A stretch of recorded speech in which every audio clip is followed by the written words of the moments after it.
स्वागत है आप सभी का सी न्यूज भारत में और मैं हूं आपके साथ ज्योति श्रीवास्तव। इंदौर के पास महू का सबसे बड़ा एकमात्र शासकीय अस्पताल अपनी बदहाली की कहानी सुना रहा है। लापरवाही की सारी हदें पार कर चुके शासकीय अस्पताल की सूद लेने वाला कोई भी नहीं। इसका अंदाजा इस बात से लगाया जा सकता है कि हाल ही में कुछ दिन पूर्व में जंगली कुत्ते द्वारा अस्पताल में नाबालिग से प्रसव हुए बच्चे को जिंदा खा लिया गया। बावजूद इसके किसी अधिकारी ने इस पर संज्ञान नहीं लिया। शासकीय अस्पताल में आने वाले मरीजों को सही समय पर उपचार भी नहीं मिल पाता। ज्यादातर मरीजों को इंदौर रेफर कर दिया जाता है। इस दौरान कई मरीजों को जान से हाथ धोना पड़ा है। बता दें 2021 में शासकीय अस्पताल में एक बड़ा आईसीयू व पीआईसीयू बनाया गया था, जिसके अंदर खास तकनीकी वाले पलंग एवं मशीनें भी लगाई गई थी, जिससे कि आम जनता को प्राइवेट अस्पताल जैसी सुविधा शासकीय अस्पताल में ही मिल सके। लेकिन यहाँ पर करोड़ों की महंगी मशीनें होने के बावजूद भी गरीब लोगों को प्राइवेट पैथोलॉजी पर जांच के लिए भेज दिया जाता है। तो वहीं दूसरी ओर महू विधानसभा में फिर करोड़ों की लागत से उप स्वास्थ्य केंद्र बनाए जा रहे हैं। यही राशि से अगर इसी अस्पताल को दुरुस्त किया जाता तो आने वाले समय में कई लोगों की जान को बचाया जा सकता है। नाम बताए आपका? मेरा नाम एडवोकेट पुनीत शर्मा है, सचिव हूँ पूर्व मध्य प्रदेश कांग्रेस कमेटी का। बताएं, जो महू के एकमात्र शासकीय अस्पताल है, वहाँ पर आए दिन विवादों की स्थिति बन रही है, वो नहीं मिला, आपका क्या कहना है? वो जो हॉस्पिटल है वो मध्य प्रदेश हॉस्पिटल नहीं है, वो रेफर हॉस्पिटल है। महू के अंदर एकमात्र बड़ा अस्पताल है हमारे यहाँ पे, जिसमें पूरी महू विधानसभा के लोग आते हैं और इलाज कराते हैं। मगर आज इस अस्पताल की स्थिति ऐसी है कि आईसीयू पीआईसीयू जब ओपनिंग करी थी तो ऐसा बढ़ चढ़ के उसका ऐड हुआ था और पूरे अखबारों में जबरदस्त कटिंगे लगी थी और एक मॉल बनाया गया था कि एक बहुत बड़ी उपलब्धि महू के लिए। मगर मुझे शर्म आ रही है बोलने में और मुझे कोई हिचकिचाहट भी नहीं हो रही बोलने में कि पूरे महू विधानसभा के लोगों को मालूम है कि वो बंद पड़ा हुआ है। और जब भी इनसे पूछा जाए बंद क्यों पड़ा तो बोले स्टाफ नहीं है। तो जब स्टाफ नहीं था तो चालू क्यों किया, ये रस्म क्यों अदा करी, ढकोलचलेबाजी क्यों करी, इतना उद्घाटन के नाम पर इतना माहौल क्यों बनाया गया। जब बंदी कर रहा था तो मेरा मतलब था कि उद्घाटन क्यों करा। और आपको सबको पता है कि ऑर्थोपेडिक की वहां पे मशीनें वही बंद पड़ी हुई है। 2 डॉक्टर यहाँ पे हैं, फ्री की तनख्वाह ले रहे हैं, मगर इलाज के नाम पर कुछ भी नहीं है। जब तुमने ऑर्थोपेडिक मशीन बंदी पड़ी है तो फिर इलाज क्या था। और मुझे कहने में भी कोई शर्म नहीं आ रही है, ये सबको पता है कि यहाँ पर आदमी मध्य अस्पताल में जाता है, रेफर अस्पताल में जाता है, उसका नाम रेफर अस्पताल है, मध्य अस्पताल नहीं है। जब रेफर अस्पताल जाता है तो लोगों को बोल देते हैं कि एम्बा चले जाओ। अब एम्बा यहाँ से 25 किलोमीटर है, 1 घंटे का रास्ता है, और रास्ते में कोई व्यक्ति की मृत्यु हो जाती है तो उसका जिम्मेदार कौन है? उसका जिम्मेदार प्रभु है या फिर वो जिम्मेदार मध्य भारत के अस्पताल वाले जो रेफर करते हैं।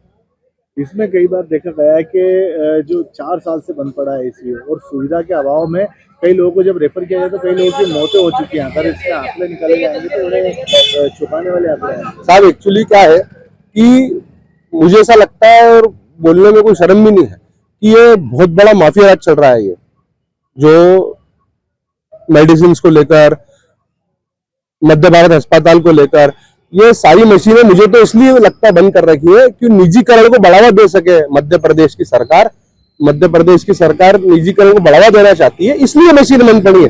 अगर मान लो अस्पताल के अंदर सोनोग्राफी की मशीन चालू रहेगी, आईसीयू चालू रहेगा, पीआईसीयू चालू रहेगा, ऑर्थोपेडिक की मशीन चालू रहेगी, तमाम मशीनें चालू रहेंगी, तो आदमी निजीकरण में क्यों जाएगा, अनाप शनाप पैसा क्यों खर्चेगा। ये सरासर मैं इन पर आरोप लगाता हूं कि ये माफिया राज चल रहा है और ये माफिया राज चाहता है कि ये मशीनें ठप रहे और उनकी जेब में गर्म रहे। ये बता रहे, अभी तो तकरीबन 7 से 8 उप स्वास्थ्य केंद्र बनाए जा रहे हैं जिसकी लागत 60 लाख से कुछ अधिक है।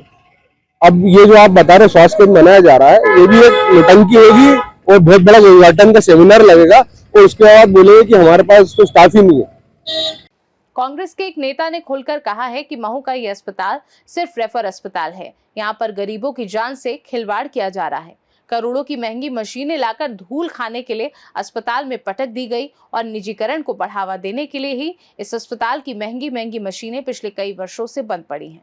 जब जिम्मेदारों से सवाल किया जाता है तो ये लोग कहते हैं कि हमारे पास डॉक्टर्स व नर्सिंग स्टाफ नहीं है।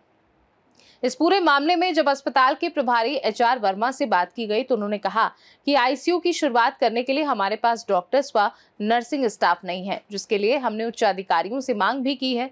जैसे ही हमें स्टाफ मिल जाएगा, यहाँ भी आईसीयू की शुरुआत कर दी जाएगी। वहीं दूसरी ओर पूर्व मंत्री स्थानीय विधायक उषा ठाकुर से जब इस विषय में बात की गई तो उन्होंने कहा कि 6 महीने में शासकीय अस्पताल की सारी समस्या समाप्त हो जाएगी और यहाँ की जनता को अच्छा उपचार यही मिल सकेगा।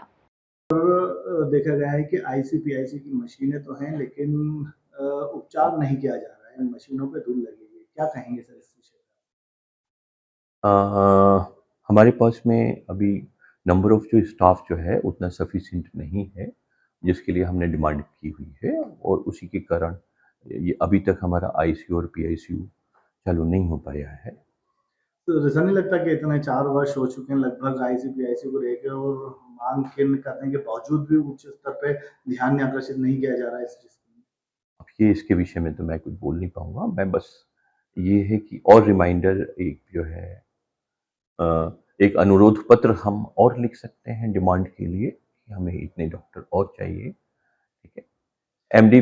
एमडी मेडिसिन हमें स्पेशली चाहिए, फिजिशियन चाहिए, है ना, और साथ में हमें नर्सिंग स्टाफ चाहिए, सपोर्ट स्टाफ चाहिए, वार्ड बॉय चाहिए, गार्ड चाहिए, जिसके कारण वो नहीं हो पा रहा है। क्या सर ऐसा कभी समय आए कि पेशेंट सीरियस हो और उपचार की कमी खली हो कि हाँ आईसीयू चालू होता तो आज इस पेशेंट की जान बच सकती थी और इसके नहीं होने के कारण हमें इंदौर रेफर करना पड़ा? हाँ, क्या ऐसा कोई स्थिति उत्पन्न हुई? ऐसा तो होता है, ऐसा होता है, कई बार होता है, ऐसा नहीं है। अब ये है कि ये तहसील लेवल के ऊपर हमारा अगर आईसीयू अगर चालू अगर हो जाए, तो यहाँ की जो जनता है उसको बेहतर सुविधाएँ मिल पाएँगी और यहीं की यहीं हम उसको इलाज मुहैया करा सकते हैं।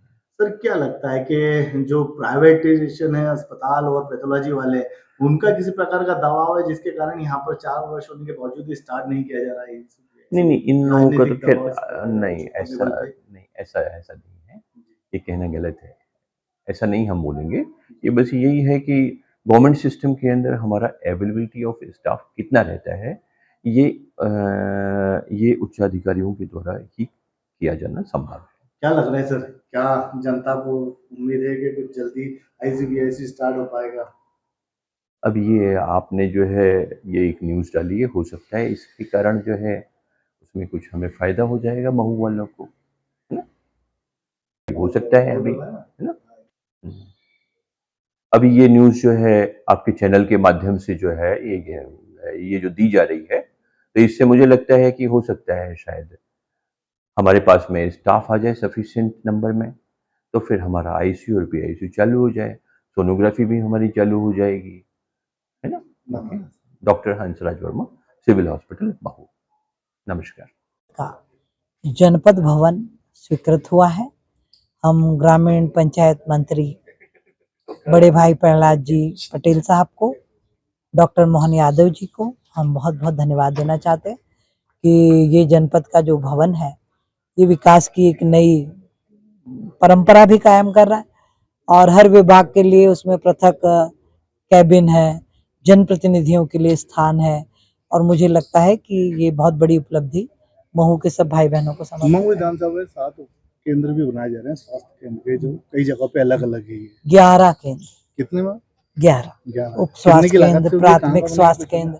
अब जो उप स्वास्थ्य केंद्र है उनकी लागत है 65 लाख के आसपास की और जो प्राथमिक केंद्र है वो 2.5 करोड़ के आसपास उनका वो है और हर जगह स्वास्थ्य सुविधा पहुंचे, मंशा यही है।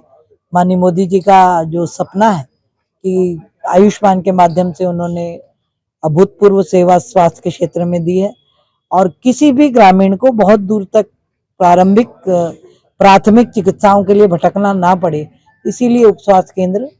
दीदी ऐसा नहीं लगता कि करोड़ों के पैसे शासन के बर्बाद हो रहे हैं, क्योंकि महू का एकमात्र सरकारी अस्पताल है, 4 साल से यहाँ पर इंस्ट्रूमेंट पड़े हैं लेकिन आईसीयू और पीआईसीयू अभी तक चालू नहीं हुआ है। अब बस थोड़ा सा धैर्य रखिए, पूरा नया स्टाफ भी अभी आपने देखा होगा, डॉक्टर्स भी आए हैं, नर्सेस भी आई हैं और सारी कमियां धीरे धीरे दूर कर रहे हैं। 6 महीने का समय दीजिए। 4 साल हो चुके हैं अभी 6 माह और लगेगा। आप जानते हो बहुत बड़ी विसंगति थी क्योंकि पढ़े लिखे डॉक्टर कोई इंटीरियर में जाना नहीं चाहते, सेवा नहीं देना चाहते, तो अब सरकार ने अपनी नीतियां बदली हैं कि कम से कम 1 साल तो सबके लिए अनिवार्य किया है और नई एनएचएम के माध्यम से भी नई भर्तियों के सारे स्टाफ की कमी हम दूर कर रहे हैं और 6 महीने में आपको सारे यंत्रों का सदुपयोग होते इसी महू में दिखेगा। फिर आप बताइए। दीदी 4 वर्षों में क्या आपने कभी ये जानने की कोशिश करी कि कितने रेफर हुए हैं वहाँ पे पेशेंट और कितनों की मौतें हुई हैं? देखा है मैंने, इन्हीं दुर्व्यवस्थाओं को हटाने के लिए पूरे स्टाफ को भी बदल रहे हैं और अच्छे ऊर्जावान लोगों को ला रहे जो यहीं इलाज करें, इंदौर लोगों को ना भेजे। वो मैम जो आपके द्वारा ही रखी गई थी वो ऑर्थोपेडिक की जो मशीन है वो करोड़ों की लागत से, वहाँ पर मशीन तो है, डॉक्टर भी, लेकिन उपचार भी नहीं हो रहा है ना उसकी जांचें हो रही हैं, उसको लेकर क्या कहेंगे? सबको सुधार कर रहे हैं भैया। अब ये तय किया है कि एसडीएम साहब और मैं महीने में 1 दिन मध्य भारत का नियमित दौरा करेंगे और सब संसाधनों का सदुपयोग मान करेंगे। लिया जाए शायद 6 महीने के अंदर स्थितियां सुधार होगी। जी। इंदौर से सी न्यूज संवाददाता रवि की रिपोर्ट। इस खास रिपोर्ट में बस इतना ही। देश दुनिया की बाकी खबरों को जानने के लिए आप देखते रहिए सी न्यूज भारत।